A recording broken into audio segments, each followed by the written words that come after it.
Another herb that's sometimes said to be contraindicated is Echinacea. And that's because it's possible to be allergic to it.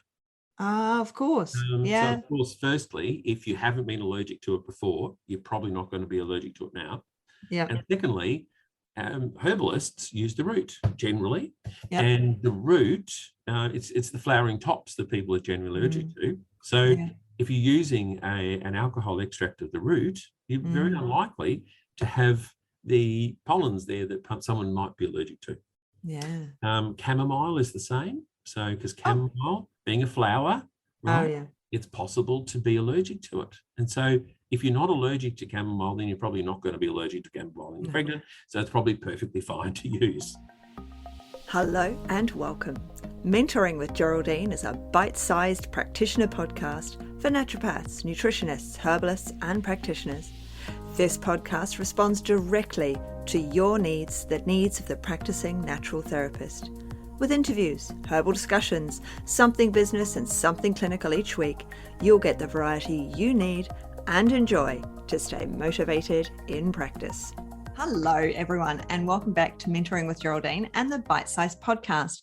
And now you may remember a few weeks back, we had David Casteleijn in, and he was talking about herbs and pregnancy, and he was specifically talking about raspberry leaf. And that got us talking more about herbs that are contraindicated in pregnancy. So I've asked David to come back and have a chat with us, and so that we can talk about contraindicated herbs, well, in pregnancy, and perhaps other ones will come up as well, and why they're contraindicated, because there's some really interesting traditional stories behind this. So David's been in practice, in clinical practice, the last 3 decades. And he's the president of the NHAA, so he knows his herbs. And so thank you so much for coming back, David. Thank you, Geraldine. It's lovely to see you and lovely to be with you. Excellent. It's great to have you. So herbs contraindicated in pregnancy. Now, you had some amazing stories before. Yes. We were having a chat and slippery elm, balsa wood. Come on. What? These things. Yes. These things. Yes. Do tell. So really, I guess what I'm really going to talk about is actually herbs which aren't contraindicated in pregnancy, which everyone thinks they are, So a lot of people think that there's a lot of stories around herbs being contraindicated. And the problem that we have is that, you only need someone somewhere to say that a herb is contraindicated, and it gets repeated and gets repeated and repeated, and people forget, why was this contraindicated, And the reality is that basically anything that has ever been used as an abortifacient in pregnancy, you'll find some sort of reference to it being contraindicated in pregnancy. So it's like, it was used as an abortifacient, therefore it must never be used in pregnancy, you see. The problem is that, the dose is very important, and a lot of herbs were used in, heroic doses, because people didn't mind if they poisoned themselves, because they really, if they died, well, in the 1920s, they really were like, if I don't get rid of the baby, I might as well be dead. So they really didn't care if they poisoned themselves, and there was a lot of poisonings happening. Right. But also people would do, so, anything that's been used in that way will have an association with having been used as an abortifacient. But slippery elm is particularly interesting by the way that it was used. So people would use slippery elm and also balsa wood and seaweed. And they would actually use pieces of the bark, and they'd insert them into the vagina and leave them there. That's right. And they would leave them. After a couple of days, the slippery elm soaks up huge amounts of fluid and swells enormously. And the intention was to rupture the cervix, the cervical plug, and to bring on an abortion. That was what was the intention. So it was interesting, through the late 20s and 30s in England, that pharmacies, where you used to be able to buy slippery elm bark, they were banned from selling pieces of the bark longer than 2 inches long. Yes. So if inspectors came around and they had if the pieces of bark were longer than 2 inches, they'd be fined. Wow. It's interesting. It's really fascinating. Wow. And so when you see that, sometimes people will be saying online, you'll see like, oh, I've heard the slippery elm's contraindicated, and then someone else says, oh, well, maybe it's I think it's in the outer bark, so make sure you get the inner bark, because I heard that the outer bark had toxins in. It's actually nothing to do with that at all. It's actually to do with the way it was used. We're very unlikely to use slippery elm in that way. In Australia. In Australia. In Texas, it might be a bit different. But indeed. It's in right. Australia. In Australia, we're very unlikely to do that. Yeah, very unlikely to do especially that. if we're intending to remain pregnant. So, very so nothing to be worried about with slippery elm in pregnancy, which is a relief. But it's important for people to know that, because otherwise someone who has terrible reflux or constipation is avoiding it, because it's like, I can't have slippery elm because it's contraindicated, And it's so amazing. I mean, it's just anyone can use it. Any practitioner, nutritionist, naturopath. It's not herbalist. It's not because it's a food. It's not confined to anybody. It's not a tincture that you have to learn about. It is slippery elm is a food, and it's incredible. It is. It really is. It repairs, it soothes, it does the whole tract from mouth to anus. It is an amazing, amazing natural product. And it's straight from the bark. There's nothing wrong with it. It's lovely stuff. So, I mean, are there any problems with it's not endangered or anything? There's nothing. Well, it is considered to be that's the problem. That's the reason I might be cautious using it. Is that because it's the bark, if it's not harvested well and ethically and etc., then you can ring back the tree. So you can cause significant damage to the tree. You can kill the tree. And unfortunately, if it's not harvested well, that's what can happen. So, I mean, it is a challenge. That's the challenge that we worry about with slippery elm, not the actual contraindication. So, I mean, the companies that we tend to use are very ethically source everything. So, and they're using farmed sources most of the time when they can. If it's wildcrafted, it has to say wildcrafted, and they won't. As far as I'm aware, the big herbal companies that we use don't use wildcrafted slippery elm; they all use farmed. So, so we are okay with our stocks. But it's an amazing product, and to think that people were forced to use it to try as an abortifacient by inserting it. It's so sad, isn't it? That's I'm just so relieved we don't live in a time like that anymore. Absolutely. Where it was so bad to be an unmarried mother that you would just do anything, and that's the problem that we have with a lot of our herbs that have got this legacy of being used as an abortifacient.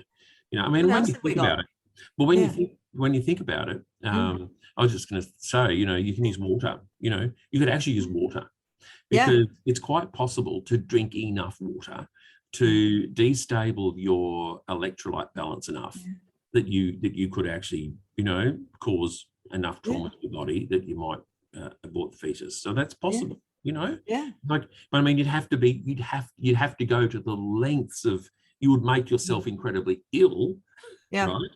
You could go on a marathon. You do, exactly. That's right. You could run a marathon with not enough water on board, and you'd have the same result. Could do the opposite, exactly.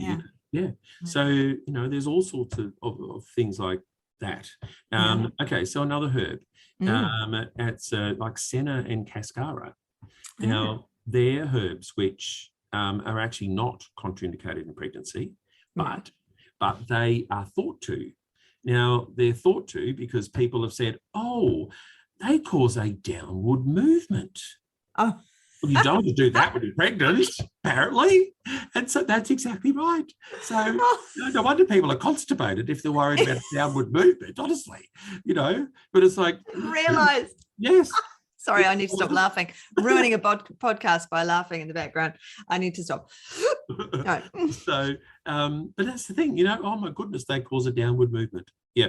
So, and no, not a problem. I mean, I go to, this is an excellent text that I refer to regularly. So that's the Essential Guide to Herbal Safety by Mills and Bone. That's correct. Yes, 2005. Yep. I use that regularly when I'm you know, treating someone who's pregnant, and we'll look at each of the herbs that I might want to use because they're every herb's rated the same as pharmaceuticals are. Yeah. So from A, B, 1, 2, 3, C, D, and X. You know, so A, great. B, 1, 2, 3, yep, pretty good. You know, C, caution. D, don't, and X, run away. You know, so they're the categories. They're the categories. They work. You know? That's right. So run away. Yes. Well, you run away because you know, oh, well, I don't go get anywhere near that herb. You know, but probably B3 is where you go, oh, you know. But it's really interesting. Another herb that's sometimes said to be contraindicated is Echinacea. And that's because it's possible to be allergic to it. Of course. So of course, firstly, if you haven't been allergic to it before, you're probably not going to be allergic to it now. Yeah. And secondly, herbalists use the root generally, and the root, it's the flowering tops that people are generally allergic to. So if you're using an alcohol extract of the root, you're very unlikely to have the pollens there that someone might be allergic to. Yeah. Chamomile is the same. So because chamomile, being a flower, right, it's possible to be allergic to it. And so if you're not allergic to chamomile, then you're probably not going to be allergic to chamomile when you're pregnant. So it's probably perfectly fine to use, you know. So, but these you'll find listings for them as being contraindicated. Right. Licorice is another one. Because licorice, you know, as we know, licorice puts your blood pressure up. Well, oh my God, blood pressure is a problem in pregnancy, so therefore you obviously shouldn't have licorice.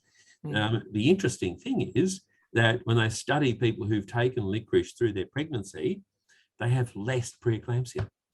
There you go. Which is fascinating, isn't it? Yeah, that is totally fascinating. Fewer people have preeclampsia if they take licorice during pregnancy. So I often think with the licorice that when people are taking, of course, they're taking the sweeties and the lollies, which are really high in salt as well. So you add the salt and the licorice together. Well, it probably might not be good for the old blood pressure, just for the two simple, you know. But when we're thinking about our tinctures that we're giving them, that, you know, they're very soothing. Like licorice is so soothing, it's smoothing, it, you know, it modulates things so beautifully. So, but nothing in excess. Let's not do things in excess. Exactly. And Korean ginseng is the same thing. In that Korean ginseng, Korean ginseng is very misunderstood. Yeah. Because it's stimulating, people would often take Korean ginseng in excessive doses. So they take excess doses trying to really get that stim, and that leads to something called ginseng abuse syndrome. Oh, wow. And ginseng abuse syndrome puts your blood pressure up. And so therefore, Korean ginseng is contraindicated in hypertension. However, it actually can be really useful. Like there's studies around of Korean ginseng being useful in treating hypertension. Yep. So, and again, pregnant women who've taken Korean ginseng have less preeclampsia.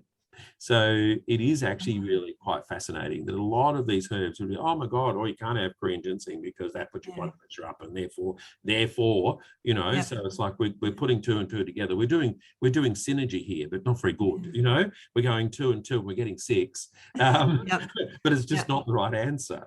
So that's the problem that we've got going on with a lot of things is, you know, you know, that leads to this over here, you know, downward movement. Oh my God, we can't have that.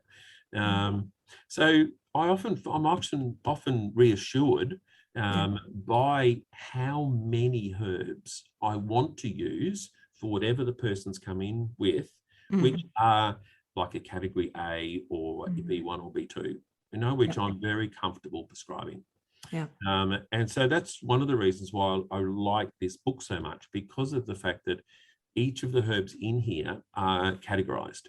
Yeah. So you not only have, you don't just have a yes, no, because you can, I mean, where do you draw the line? Do you draw the line at B3? Do you draw the line at C? Does someone, has someone drawn the line at D? Because that was what I learned previously when I was using a meadow sweet. I was using meadow sweet for morning sickness, and then this book came out. I was like, oh, it's a B3. Maybe I'm not so keen on using it as morning sickness, but it was in the okay category. So okay, and where does it fit? And it really depends on who's writing the categories. You read 6 different books with a yes/no list of herbs in pregnancy, and you'll have 6 different answers. You will. So even ginger, you'll find people say you shouldn't use ginger. So it's really, really strange how disparate this is, and you don't need to know much about herbs in order to make these pronouncements about them or anything. Yeah, that's the thing, isn't it? Everyone just repeat it. Yeah, everyone's an expert, aren't they? And then they all repeat what their Auntie Nellie said, and so you're left, thinking, oh, what should I be doing? What shouldn't I be doing? Exactly. Yeah. Yes. Amazing. So I'm always very relieved at how many herbs I can use comfortably. Withania, passion flower, skullcap, oats green, so many of the nerve herbs particularly are they're wonderful to use in pregnancy, because pregnancy can be a very stressful time. And it's not meant, you're not meant to say that it is, you're not meant to acknowledge it, you're meant to be happy. Happy all the time. Everything's perfect. The world is perfect. That's right. You're in pain.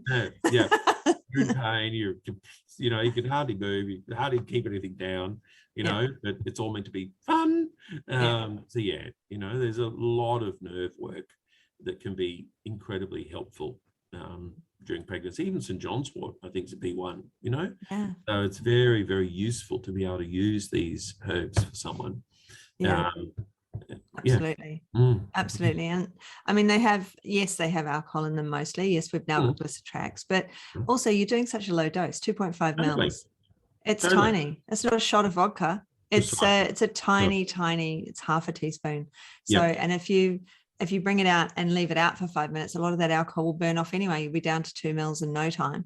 And then you've got your tincture if you leave it out. So it's because it's such small amounts that we're giving people. We're not, and that's the thing, alcohol in pregnancy, but you are allowed half a teaspoon of alcohol in pregnancy. Precisely. That's exactly right. We aren't talking about, the idea, alcoholic beverages, which is what we are, which is what is referred to when we talk about alcohol, right? Yep. So we're talking about alcoholic beverages. Now, they are designed to deliver alcohol to your bloodstream as quickly as possible, because the whole point is to get off your heels, as quick as possible, what's the point of going out if you can't remember going out? There's no point, apparently. So, you want to get off your heels as soon as possible. That's what alcoholic beverages are about. But when you use the alcohol to extract the herbs, the whole point is that you're using the alcohol to extract the herbs. You're the difference in the constituents that are in an alcohol extract is very different to what they are in a water extract. Because those additional molecules, particularly like the oils and resins, etc., they are bound to the alcohol molecule. So you've got this extract which has it's got the alcohol molecule with all sorts of bits attached to it. Now, that alcohol molecule isn't ready for absorption into your digestion, into your bloodstream. Got lost with my words there. Immediately, it isn't available immediately like an alcoholic beverage. Those other molecules need to be cleaved off. And then eventually it's available so you have this very slow release of alcohol into the bloodstream anyway. So I don't avoid my regular herbal extracts in pregnancy. I'm very happy using them, very comfortable. I looked at that because I was really surprised with cramp bark. Right. Because cramp bark is amazing for relaxing spasms, and if you got to wake up with a crick neck or something and really, the cramp bark is just quite remarkable. But you need a jolly good dose, So for me, I'll take, 20 mil or, 30 mil, whatever. Just take a big dose all at once, And I was actually, because I'm a very, very, very cheap drunk. I am off my heels really quickly, right? So you're quite tall. I mean, you're 6 something. I know, it's not a good look. No, how tall are you? You're 6 something. Yeah, 6'3". Yeah. 6'3". I thought so. You always tower over me when I see you. Yeah. So you can imagine 6'3" and off my heels, not good. Yeah. Right. So tipping off my heels, no good. So it happens very quickly with me. Yeah. I couldn't work out why I could have a 30 mil dose of cramp bark and have absolutely no alcohol related effects at all. It was like, how does this work? How can that be? How can I not have any relationship to that? And that's when I start looking at, okay, what happens? What happens when you ingest an alcohol extract? It's like it's not absorbed. Yeah. Like, the alcohol is not absorbed quickly. Those molecules that are attached to the alcohol molecules need to be cleaved off. And all of that happens over time. So you almost get drip fed this little bit. And that's the whole point. A little bit, it goes to your liver, it metabolizes straight away, it's done. It's off. So it's that slow drip feed, which means that you don't get that alcohol effect from it, which is really nice. That's great. No, yeah. That's great. That's good to know. So yet again, I mean, you've spoken really quickly again, but it does. We learn so much. In a short period of time. It's fantastic. It's absolutely brilliant. So thank you very much for coming back on the podcast, David. It's been absolutely brilliant having you. And I'm sure I'll get you back at some point in the future. So thank you once again. I've had a great time. Thanks, Geraldine. Yeah. Thanks so much for joining me today. Don't forget to rate, review, and subscribe to the podcast for the weekly episodes. If you'd like even more support and learning, then the Academy is for you. Here you'll find part 2 of the herbal discussions, more clinical learning, and case studies to support your clients in practice. Bye for now.